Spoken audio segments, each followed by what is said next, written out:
Kepada pelajar-pelajar, cikgu penat. Hari ni suara aku senyau sebab dah habis demam lah. Sesama pula. Jadi aku pakailah filter ni. Ingat korang je ke boleh pakai? Aku boleh pakai juga.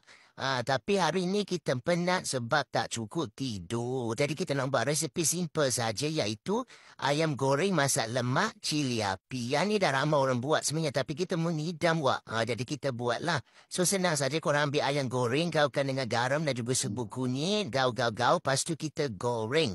Pak goreng ayam goreng ni aku rasa semua dah mahir lah kot. Boleh angkat ke tepi.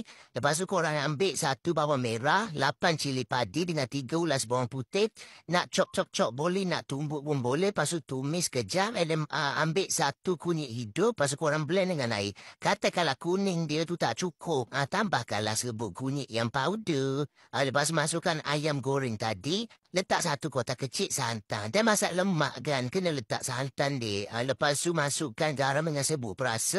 Lepas tu letakkan hirisan daun kunyit. Lepas tu korang wait and wait. Lepas tu kuah dia akan pekat sikit. Lepas tu sedia untuk dihidang. Yang ni bolehlah makan dengan nasi panas. Ya Allah sedapnya. Dah lega nak tekak kalau makan panas-panas dengan nasi putih ni. Tekak aku memang ni tengah sakit sekarang ni. Tapi ni memang suara Khairul Hamim. Percayalah. Ini bukan orang lain. Ini memang Khairul Hamim. Macam mana aku nak bagi diorang percaya ni. Hey, what's up guys?